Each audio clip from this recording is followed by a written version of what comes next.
Olá, seja bem-vindo. Vamos à reflexão de hoje, que está em 2 Reis, capítulo 5. E hoje eu tenho um convidado especial. Fique comigo, daqui a pouco você vai conhecê-lo. Ele vai nos ajudar a entender a história de hoje, que começa assim. O rei da Síria tinha grande respeito por Naamã, comandante do seu exército, pois por meio dele o Senhor tinha dado grandes vitórias à Síria. Mas embora Naamã fosse um guerreiro valente, sofria de lepra. Naquela época, saqueadores sírios tinham invadido o território de Israel e entre os cativos havia uma menina que se tornou serva da esposa de Naamã. Certo dia, a menina disse à sua senhora: "Como seria bom se meu senhor fosse ver o profeta em Samaria? Ele o curaria da lepra." Naamã contou ao rei o que a menina israelita tinha dito. Então o rei da Síria lhe respondeu: "Vá visitar o profeta. Eu lhe darei uma carta de apresentação ao rei de Israel." Naamã partiu levando 350 quilos de prata, 72 quilos de ouro e 10 roupas de festa. A carta para o rei de Israel dizia: "Com esta carta apresento meu servo Naamã. Quero que o rei o cure da lepra." Quando o rei de Israel leu a carta, rasgou as roupas, rasgou as vestes e disse: "Acaso sou Deus, capaz de dar ou tirar a vida? Porque esse homem me impede que cure um leproso? Como vocês podem ver, ele procura um pretexto para nos atacar." Mas quando Eliseu, o homem de Deus, soube que o rei de Israel havia rasgado as roupas, mandou-lhe esta mensagem: "Por que o rei ficou tão aflito? Envie Naamã a mim, e ele saberá que há um profeta verdadeiro em Israel." Então Naamã foi com seus cavalos e carruagens e parou à porta da casa de Eliseu. Ele mandou um mensageiro dizer a Naamã: "Vá e lave-se 7 vezes no rio Jordão. Sua pele será restaurada e você ficará curado da lepra." Naamã ficou indignado e disse: "Imaginei que ele sairia para me receber. Esperava que movesse as mãos sobre a lepra, invocasse o nome do Senhor, seu Deus, e me curasse. Não são os rios Abana e Farfar em Damasco melhores que qualquer rio de Israel? Será que eu não poderia me lavar em um deles e ser curado?" Naamã deu meia volta e partiu furioso. Mas seus oficiais tentaram convencê-lo, dizendo: "Meu senhor, se o profeta lhe dissesse, se tivesse pedido para que o senhor fizesse algo mais difícil, o senhor não teria feito? Por certo, o senhor deve obedecer à instrução dele, pois disse apenas: vá, lave-se e será curado." Assim Naamã desceu ao Jordão e mergulhou 7 vezes, conforme a instrução do homem de Deus. Sua pele ficou saudável como a de uma criança e ele foi curado. Então Naamã e toda a sua comitiva voltaram para onde morava o homem de Deus. Ao chegar diante dele, Naamã disse: "Agora sei que no mundo inteiro não há Deus senão em Israel. Por favor, aceite um presente de seu servo." Eliseu, porém, respondeu: "Tão certo como vive o Senhor, a quem sirvo, não aceitarei presente algum." Embora Naamã insistisse, Eliseu recusou. Então Naamã disse: "Está bem, mas peço que permita que este seu servo leve para casa 2 mulas carregadas com a terra deste lugar. De agora em diante, nunca mais oferecerei holocausto ou sacrifícios a qualquer outro Deus, senão ao Senhor." Uau, que história forte! Vem para cá, Rafael Krieger, formado em teologia pela Universidade Adventista de São Paulo, atualmente residente em Munique, na Alemanha, mestrando em filosofia. Rafa, que lição podemos tirar desse texto, dessa história para os nossos dias? Bom dia a todos, bom dia Jota, é um prazer estar aqui com vocês. Bem, essa história tem muitas lições e eu acho que uma lição que a gente pode ver durante todo o capítulo é que Deus, ele tem o caminho de Deus é diferente dos nossos e que no final das contas, entendendo ou não os caminhos de Deus, vale a pena obedecê-lo. Eu acho que isso fica claro durante todo o capítulo. E a história destaca que Naamã era um guerreiro, era vitorioso, um homem experiente em batalhas, porém era um sofredor.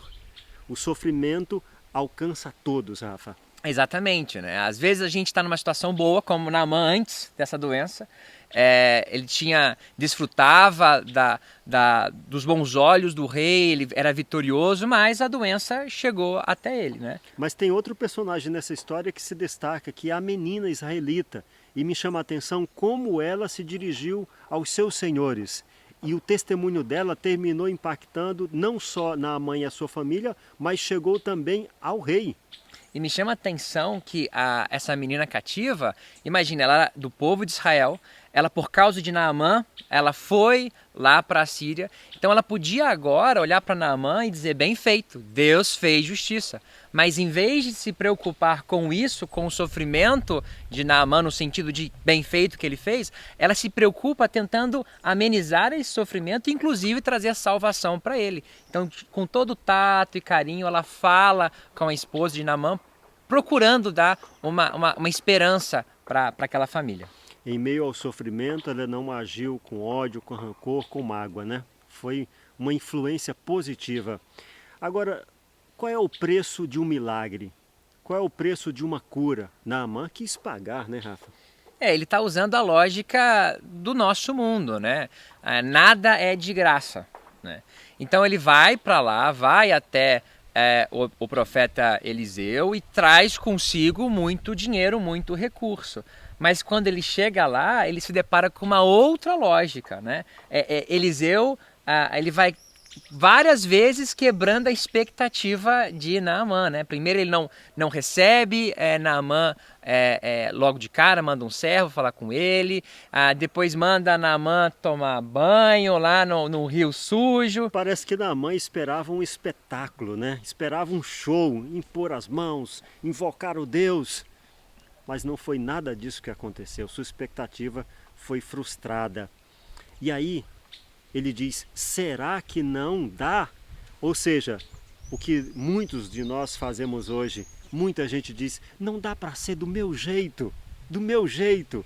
Não, dessa vez é do jeito de Deus, porque do seu jeito não funcionou até agora, né? E aí Naamã mergulha 7 vezes. O milagre acontece não na 4ª vez, não no 5º mergulho, mas no 7º. E algo extraordinário acontece. A sua pele fica limpa, curada, e Deus é exaltado.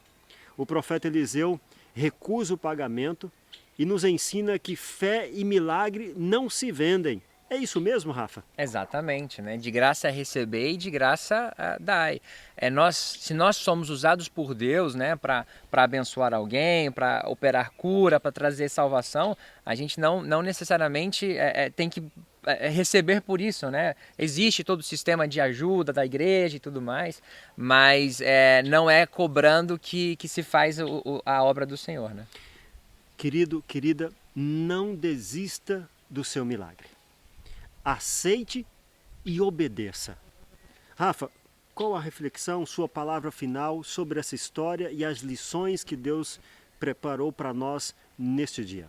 Bem, como a gente viu, Deus e o profeta Eliseu foram quebrando as expectativas de Naamã. E para Naamã não fazia sentido nenhum o que Deus estava fazendo ali com ele, ou o que o profeta estava pedindo para Eliseu fazer. A condição do milagre não fazia nenhum sentido. E por vezes, muitas vezes, é a mesma coisa conosco. Nós nos deparamos com a palavra de Deus, Deus fala no nosso coração e coisas que não fazem, a princípio, sentido nenhum.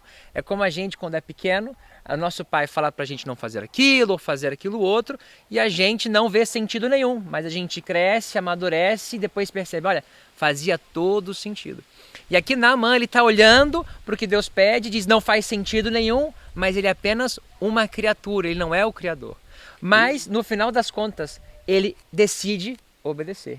O rei fica assustado, diz assim, eu não tenho poderes, eu sou poderoso, eu sou o rei, mas eu não tenho poder para fazer esse milagre.